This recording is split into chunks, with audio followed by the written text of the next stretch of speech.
Assalamualaikum warahmatullahi wabarakatuh. Perkenalkan, nama saya Sylvia Ayatiastika dari kelas Biologi B. Pada kesempatan kali ini saya akan mempresentasikan tentang materi madhab Imam Hanafi, kemunculan, perkembangan, dan pengaruhnya. Sebelum kita masuki ke materi, kita akan mengenal terlebih dahulu Imam Abu Hanifah. Siapa sih Imam Abu Hanifah itu? Imam Abu Hanifah terkenal dengan nama Abu Hanifah karena beliau memiliki anak yang bernama Hanifah.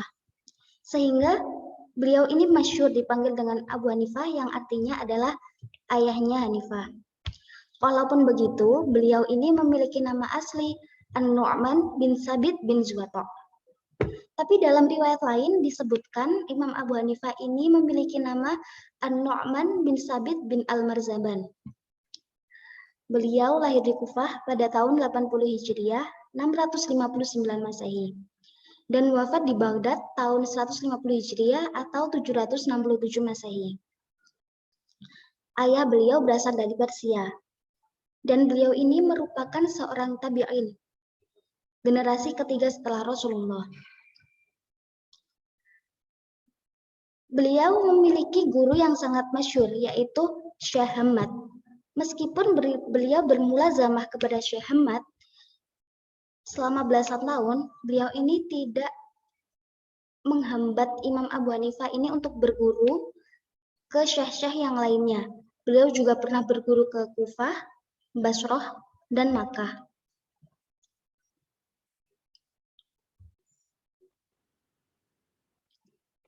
Beliau memiliki banyak sekali murid-murid dan santrinya. Ada beberapa murid beliau yang sangat masyhur. Di antaranya ada Abu Yusuf, ada Muhammad bin Al-Hasan Asy-Syaiban, ada Az-Zufar, dan yang terakhir ada Al-Hasan bin Ziyad Al-Lu'lu'i. Mengapa 4 murid beliau ini dianggap sebagai murid yang termasyhur? Karena yang pertama, Abu Yusuf. Abu Yusuf ini pada masa kekhalifahan Abbasiyah, beliau menjabat sebagai Hakim Agung. Yang kala itu dinasti Abbasiyah dipimpin oleh Khalifah Harun ar-Rasyid. Kemudian Muhammad bin Al-Hasan Asy-Syaiban. Beliau ini memiliki kontribusi banyak sekali dalam menyebarkan mazhab Imam Hanafi karena lewat karya-karya beliau ini dapat memperkenalkannya kepada orang yang tidak tahu apa itu mazhab Imam Abu Hanifah. Dan Muhammad bin Al-Hasan Asy-Syaiban ini salah satu karya tulisnya banyak sekali yang menjadi rujukan utama dalam kajian mazhab Imam Hanafi. Kemudian Az-Zufar. Az-Zufar ini dikenal sebagai salah satu murid Imam Abu Hanifah yang mahir sekali dalam ilmu qiyas. Dan yang terakhir ada Al-Hasan bin Ziyad Al-Lu'lu'i.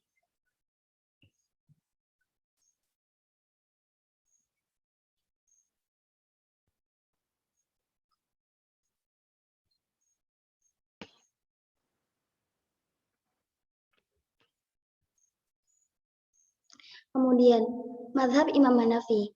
Apa sih mazhab Imam Hanafi itu sendiri? Selain mazhab Imam Hanafi adalah mazhab yang didirikan atau yang dipelopori oleh Imam Abu Hanifah, mazhab Imam Hanafi adalah mazhab fikih tertua dalam masyarakat Muslim. Dan mazhab ini berbasis di Kufah, negara Irak. Kemudian mazhab ini adalah mazhabnya Ahlur Ra'i. Apa sih Ahlur Ra'i itu sendiri? Ahlur Ra'i adalah sebutan bagi ulama-ulama yang banyak sekali berijtihad dengan menggunakan logika dan menyimpulkannya sebagai hukum. Dan mazhab Hanafi ini juga beraliran Sunni. Kemudian mazhab Imam Hanafi banyak sekali pengikutnya di negara Mesir. Jumlah pengikutnya juga tidak main-main. Dan ini adalah salah satu madhab yang berkembang pesat di negara Mesir. Kemudian madhab Hanafi adalah madhab yang pertama kali menyusun masalah-masalah fikih dengan runtut berdasarkan bab-bab. Mengapa Imam Abu Hanifah ini menyusun masalah-masalah fikih dengan runtut berdasarkan bab-bab, karena saat itu Imam Hanafi ini khawatir bahwa ilmu fikih ini akan punah karena ilmunya ini sudah semakin meluas.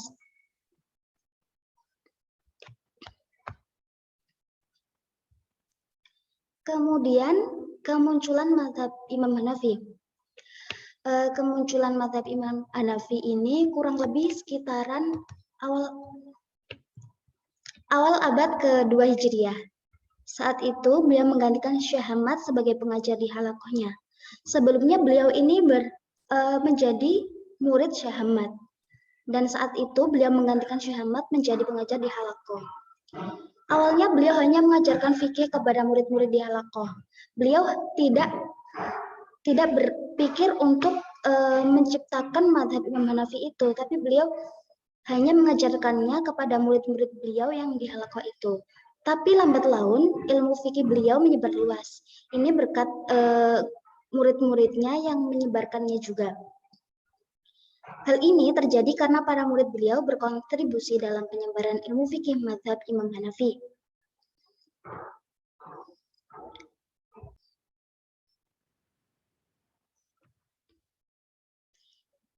Kemudian perkembangan mazhab Imam Hanafi. Perkembangan mazhab Hanafi ini dimulai sejak menyebar luasnya mazhab Hanafi ini berkat sampai wafatnya murid-murid beliau yang berjasa dalam penyebarannya. Tak hanya itu, penyebab berkembangnya mazhab Hanafi ini sendiri berkat berkembangnya opini-opini dari para ulama dalam berijtihad pada waktu itu. Mazhab ini juga dikenal sebagai mazhab yang mempunyai dukungan politik dalam perkembangannya. Karena salah satu murid beliau yang bernama Abu Yusuf yang telah saya sampaikan sebelumnya, ini karya Abu Yusuf ini menarik perhatian pemerintahan dinasti Abbasiyah. Dengan karyanya yang berjudul Kitab Al-Kharaj dan Kitab Al-Asar ini, Abu Yusuf diangkat menjadi Hakim Agung oleh pemerintah dinasti Abbasiyah, yang kala itu dipimpin oleh Khalifah Harun ar-Rasyid. Dengan diangkatnya Abu Yusuf ini sebagai Hakim Agung, berpotensi sangat besar sekali terhadap perkembangan mazhab Hanafiyah. Karena tugas dari Hakim Agung sendiri adalah memutuskan semua persoalan hukum di wilayah Abbasiyah, yang mana wilayah Abbasiyah saat itu adalah wilayah yang sangat luas di dunia. Selain memutuskan persoalan hukum juga, tugas dari Hakim Agung adalah mengangkat hakim-hakim lokal atau hakim-hakim daerah, yang mana Abu Yusuf ini mengangkat hakim-hakim lokal atau hakim-hakim daerah ini ada dengan metode dan pemikiran mazhab Imam Abu Hanifah. Jadi yang dipilih ini hanya hakim yang memiliki pemikiran mazhab Imam Abu Hanifah. Jadi kalau ada seorang hakim yang tidak memiliki metode pemikiran mazhab Imam Abu Hanifah, maka dia tidak akan menjadi hakim lokal. Tidak akan diangkat menjadi hakim lokal.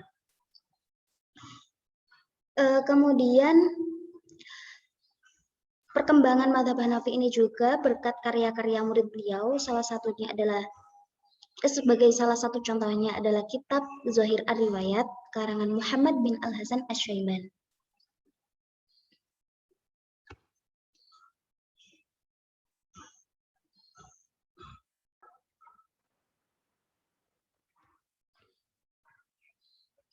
Kemudian selanjutnya pengaruh Imam Hanafi, pengaruh mazhab Imam Hanafi. Mazhab Imam Hanafi ini sangat berpengaruh pada masa kekhalifahan Abbasiyah dan menjadi mazhab resmi negara. Dan Hakim Agung saat itu lebih banyak mengangkat hakim-hakim dari mazhab Hanafi yang menjadi hakim itu sendiri adalah Abu Yusuf, adalah murid Imam Hanafi.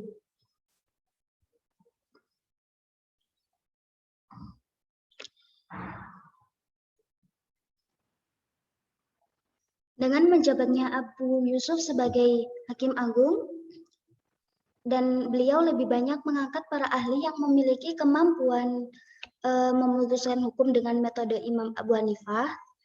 Karena kebijakannya ini, masyarakat pada akhirnya lebih mengenal pandangan-pandangan hukum mazhab Hanafi dibandingkan dengan pandangan mazhab lain.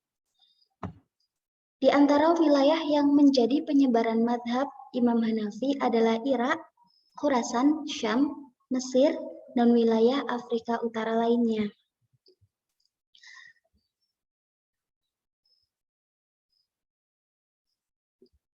Pengaruh yang kuat salah satunya ketika Khalifah Al-Qadir Billah mengganti hakim kota Baghdad menjadi mazhab Imam Syafi'i. Hal ini memicu keresahan di masyarakat bawah, karena mereka sudah terbiasa dengan hakim agung bermadhab Imam Hanafi, karena kebijakan Khalifah Al-Qadir Billah yang mana itu mengangkat hakim, salah satu hakim yang bermadhab Imam Hanafi ini, para masyarakat kalangan bawah ini merasa resah. Akhirnya dengan keresahan masyarakat bawah ini, Khalifah Al-Qadir Billah menggantinya dengan hakim agung yang bermadhab Imam Hanafi. Mazhab Imam Hanafi juga mempunyai banyak pengikut di Tunisia dan sudah masuk pada abad ketiga Hijriah. Mazhab Hanafi juga mempunyai banyak sekali pengikut di Tunisia karena mazhab Imam Hanafi ini telah masuk pada abad ketiga Hijriah dan posisinya semakin menjadi kuat ketika Turki Utsmani menguasai Tunisia. Yang kala itu Turki Utsmani juga memegang mazhab Imam Abu Hanifah. Menurut Abu Zahro dalam buku Tarikh Al-Mazhab Al-Islamiyah, ada 3 faktor yang menjadikan mazhab Hanafi menjadi berkembang. 1. Banyaknya murid Abu Hanifah yang memiliki kecakapan dalam menjawab permasalahan-permasalahan hukum. Dibuktikan dengan salah satu murid beliau yang menjabat sebagai hakim agung. 2. Pengembangan teori pengambilan keputusan hukum. 3. Penyebaran ke wilayah yang memiliki adat istiadat yang beraneka macam. Hal ini akan menguji kemampuan para hakim bermadzhab Hanafi menjawab permasalahan yang timbul. Terima kasih. Sekian yang saya sampaikan. Apabila ada salah dan kata, saya mohon maaf. Wassalamualaikum warahmatullahi wabarakatuh.